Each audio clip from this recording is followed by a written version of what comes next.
السلام عليكم ورحمة الله وبركاته. ازيكم حبايبي، عاملين ايه؟ يا رب ان شاء الله تكونوا بأحسن حال.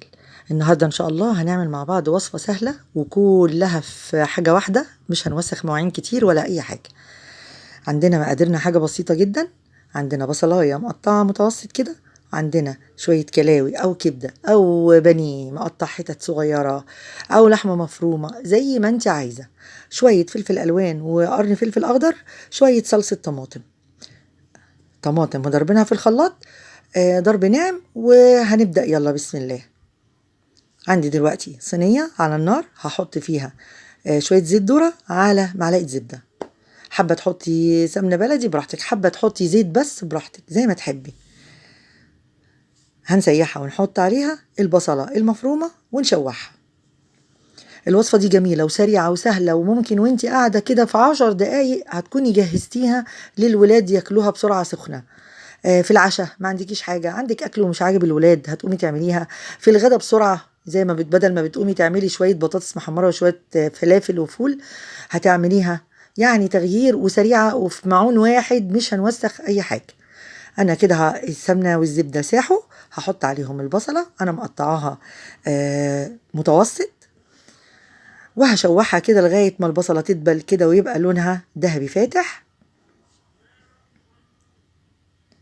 وطبعا انا مجهزه كل حاجتي جنبي متقطعه ومغسوله وجاهزه وكل حاجه، يا دوب على الحط في الصينيه، علشان ما تاخديش وقت وانت رايحه وجايه، فالبصله هتتحرق منك، الصلصه تنشف منك كده يعني. فجهزي كل حاجتك جنبك، هي مش هتاخد في ايدك نص ساعه لغايه ما تستوي وتتغرف كمان. انا شوحت البصله اهي وبقت ذهبي. عندي حتت الكلاوي مقطعاها حتت صغننه اهيت، وغسلاها وزي الفل ومتصفيه من ميتها. هروح رميها في البصله والنار عاليه كده علشان ما تخرجش ميتها. حابه تستبدلي الكلاوي بكبده براحتك، حابه تستبدليها بلحمه مفرومه عصجيها في البصله براحتك. في ناس بتحب تعملها بالجمبري الصغنن ده، برضو زي ما تحبي. عندك حتتين بانيه حتتين فراخ باقيين عندك، قطعيهم رفيع وشوحيهم مع البصله، هتبقى جميله بكل الاحوال. شايفين شوحتها عشان النار عالية والبصلة متحمرة، فطبعا ما بكتش مية وفي نفس الوقت بصوا لونها اتغير بسرعة. الكبدة والكلاوي والحاجات دي محتاجة على طول، وحتة الفراخ برضو صدور الفراخ محتاجة تتحط دايما على طاسة سخنة والنار تكون عالية عشان ما تخرجش ميتها.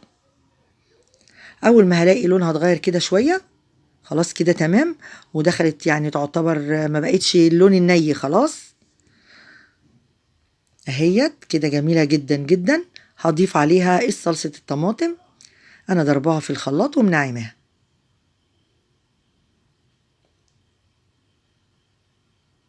طبعا بقى انت كده هتحطي ايه؟ التوابل اللي انت عايزاها جهزيها وحطيها.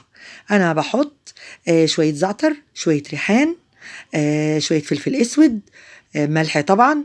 حابة بقى تحطي شطة براحتك، حابة تقطعي قرن فلفل حامي برضو براحتك. حابة تحطي بقى شوية بابريكا، طبعا بتديها لون وحاجة وطعم جميل وريحة حلوة، بابريكا مدخنة. أنا هحط هنا معلقة واحدة دبس رمان. عايزة تحطي صويا صوص بس عشان ما تغمقش الصلصة، زي ما انت حابة. الأساس وبيديها ريحة وطعم جميل هو الزعتر والريحان، أو أيهما يعني زي ما تحبي، ومعلقة صغيرة دبس الرمان بيديها طعم مميز. طبعا الفلفل الاسود، البهارات، الحاجات دي كلها احنا بنحطها في كل الوصفات، فاحنا بس بنزود التكه دي لان الريحان بيدي طعم جميل جدا للمكرونه.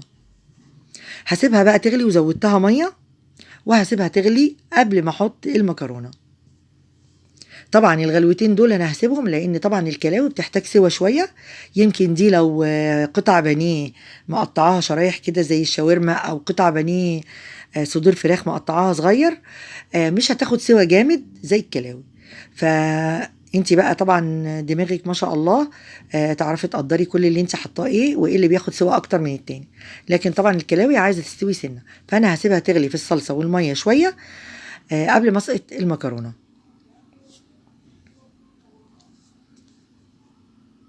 اهي غليت حبه حلوين، هروح جايبه طبعا كيس المكرونه بتاعي. تحطي بقى مكرونه اقلام، تحطي مكرونه مقصوصه، تحطي اللي هي الحلزونه ديت اللي انت عايزاه. حابه تحطي برضو سباكيتي ماشي، كله شغال. هقلبها كده وهحيقها طبعا. لو عايزه ملح، حابه تحطي مكعب مرقه براحتك. اهو شايفين غليت لحد ما شربت الميه بنسبه ايه 99%. بس انا بقى طبعا هشوف المكرونه وهشوف برضو ايه حلوه كده ولا عايزه ميه تاني. يعني المكرونه لو كانت لسه ماسكه شويه من الكاتل بقى، مش هزود ميه بارده طبعا، من الكاتل وهعلي النار. المكرونه ما توطيش النار عليها عشان ما تعجنش، هتشغلي عادي النار عليها. تمام، عشان تبقى الغليان شغال بسرعه. لو وطيتي النار وهي سكتت هتبوش وهتعجن ومش هتبقى حلوه.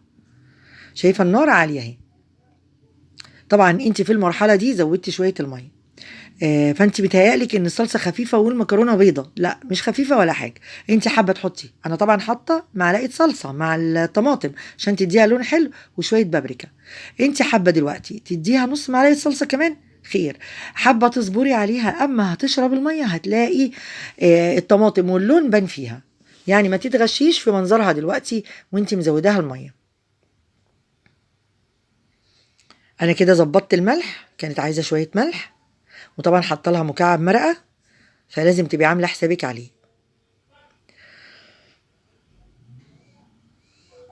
كده خلاص هي دخلت في السوا بنسبة 90%، 99% كمان. تمام. كده بقى انا مجهزة ايه، مجهزة الفلفل الالوان. شريحة، مش هتحطي بقى طبعا، انت عارفة ان القرون الفلفل الالوان كبيرة. انا واخدة شريحة من الاصفر، شريحة من الاحمر، قرن فلفل اخضر اللي هو البلدي طبعا، وواحد حامي معاه. ده طبعا اختياري لو حابة تحطيه او مش حابة. هحطهم بيديها شكل جميل. عندك زيتون شرايح وبتحبيه في الاكل وولادك بياكلوه حطي. انا عشان مش كل ولادي بياكلوا الزيتون حتى في البيتزا فما حطيتش. كده خلصت معانا، شايفين شربت كل السائل اهو، وجميله ومفلفله ولا معجنه ولا المكرونه اتهرت ولا اي حاجه. الواحده بوحدتها. هنغرفها بقى ونقدمها. وعملت جنبها بطاطس جميله مقطعاها بالقطاعه المشرشره عشان تبقى شبه الجاهزه بالظبط الفارم فريدز. وجهزتها، شايفين شكلها جميل وطعمها تحفه. سواء عملتيها بالقطع الفراخ، سواء عملتيها بالكلاوي، بالكبده، بالجمبري، هتبقى روعه. باللحمه المفرومه برضو بتبقى جميله. جربيها وسريعه وفي صينيه واحده، مش هتوسخي مواعين ولا اي حاجه. اتمنى تكون الوصفه عجبتكم وتجربوها. وان شاء الله نتقابل في فيديوهات جديده، والسلام عليكم ورحمه الله وبركاته.